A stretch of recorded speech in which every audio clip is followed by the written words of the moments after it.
à tous, il est 8h45 et nous sommes en direct sur TV Finance. C'est le live TV Finance pendant une heure pour suivre l'actualité économique et celle des entreprises de ce vendredi 31 janvier. Bonjour à tous. Au sommaire de ce journal, des invités prestigieux, experts, Étienne Maté, cofondateur de Digital Essence, puis Yann Gorget, cofondateur et CEO de la société Boatfuel. Nous assisterons ensemble à l'ouverture de la Bourse de Paris aux côtés de Jean-Bernard Paya, développeur en trading algorithmique. Et puis nous serons en duplex avec Eric Gailleg, président de Valcan Expertise, pour un commentaire sur les marchés. Cet après-midi, dans l'émission Entreprise et Innovation codiffusée sur le site du Figaro.fr, dans la rubrique Économie, vous pourrez découvrir les atouts de l'entreprise Action, dirigée par Patrick Pédron et Xavier de Plainval. Diffusion à 14h.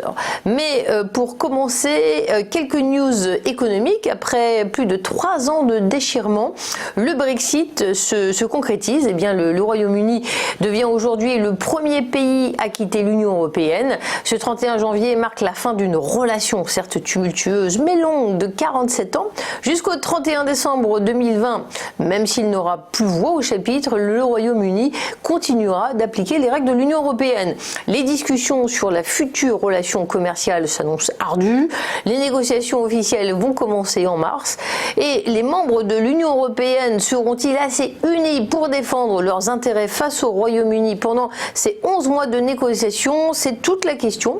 Le patronat français est en partie rassuré de cette clarification après 3 ans et demi d'incertitude sur le Brexit, même s'il reste de nombreux dossiers à régler d'ici au 31 décembre 2020. Eh bien, l'horizon s'éclaircit pour de nombreuses entreprises qui font des affaires avec les Britanniques.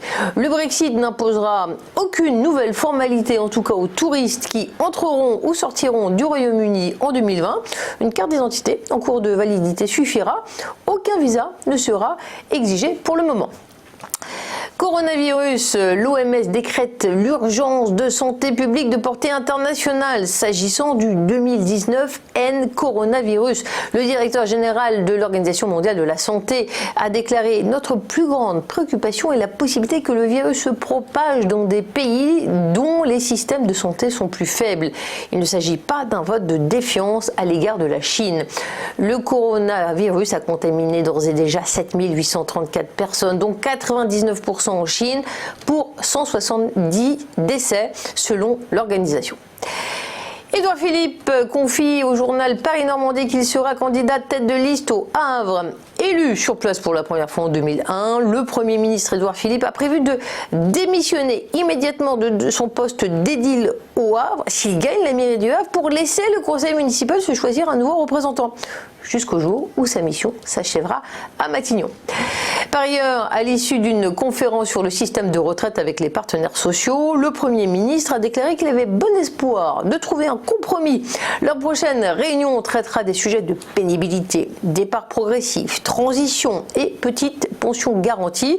La conférence de financement promise par l'exécutif placé sous l'égide de l'ancien directeur de l'Agirc Arco aura une double mission.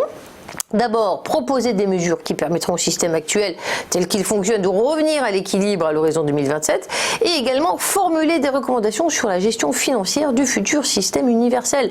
Elle devra aboutir à la fin du mois d'avril afin que les résultats puissent être intégrés au projet de loi qui sera parallèlement discuté au Parlement. Et puisqu'on parle de Royaume-Uni aujourd'hui, en ce jour de Brexit, parlons des valeurs liées à l'économie britannique. Un nouveau directeur général pour Getlink. Le conseil d'administration du gestionnaire de la concession du tunnel sous la Manche a en effet validé hier la nomination de Yann Leriche comme directeur général à compter du 1er juillet. Ce n'est donc pas François Boutet, qui était directeur général délégué, entré dans le groupe Eurotunnel en 2015, qui devrait succéder à la direction générale à Jacques Gounon, mais un polytechnicien dénommé Yann Leriche, qui était directeur général de Transdev Amérique du Nord depuis 3 ans. Jacques Gounon, aux manettes de l'entreprise depuis 15 ans, conservera la fonction de PDG dans les 6 mois qui viennent. Cette opération s'inscrit dans le cadre des meilleures pratiques du gouvernement d'entreprise, communique le concessionnaire du tunnel sous la Manche. Pour rappel, Getlink publiera ses résultats annuels le 27 février prochain et l'Assemblée générale se tiendra le 30 avril. L'année passée, la question de la dissociation des fonctions de président du conseil d'administration et de direction générale avait animé ce rendez-vous des actionnaires lors de l'AG.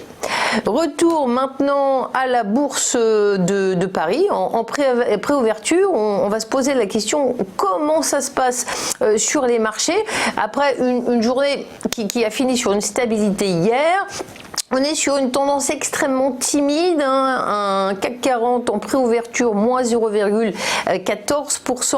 Ça reste extrêmement effectivement incertain parce que, il faut le savoir, hier, eh bien, le CAC 40 avait fini au niveau de 5871,77 points. Et si on regarde effectivement, eh bien, le Dow Jones avait fini à 28 859,44 points en hausse de 0,4%. Tout cela pour dire que les incertitudes liées à ce virus, le coronavirus qui se propage, suscitent des craintes sur les marchés. Quand même, l'économie chinoise est l'une des principale économie au monde, il y a des incertitudes. Il faut savoir que les marchés américains ont résisté de manière beaucoup plus solide que les marchés européens qui ont hier fini tous en berne ou bien quasiment stables, puisque le marché américain, le Dow Jones, a fini en légère hausse quand même, plus 0,43% à 28 859,44 points.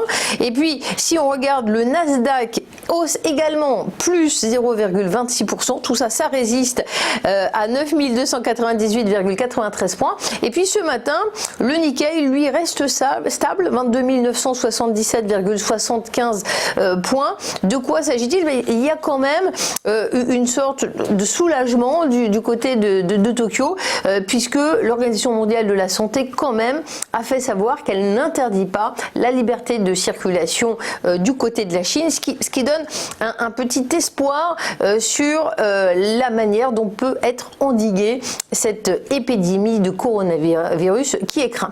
On donne un petit coup d'œil, on fait un petit coup d'œil sur le marché du Brent. On est à 59,98 $. On le rappelle, la Chine est un acteur important du marché des hydrocarbures, donc le marché du Brent est impacté par cette évolution des annonces de l'Organisation mondiale de la santé sur ce coronavirus. Et puis sur le marché des changes, on est à un euro-dollar à 1,10 $. Si on parle de l'or valeur refuge, eh bien, on reste également à 1573,30 $. Alors, si on refait un petit point sur le marché français, rappelons-nous que l'on a fini stable hier à la Bourse de Paris, 5871,77 et en préouverture, eh bien, le CAC 40 est à moins 0,14%. On est à 10 minutes de l'ouverture à la Bourse de Paris et le marché est en train d'essayer de s'orienter alors que ces risques présupposés sur la contagion du coronavirus continuent de susciter quelques craintes. Merci à vous de nous avoir suivis. Tout de suite, le reste de l'actualité reste avec nous aujourd'hui sur TV Finance avec des interviews et également un point sur les marchés.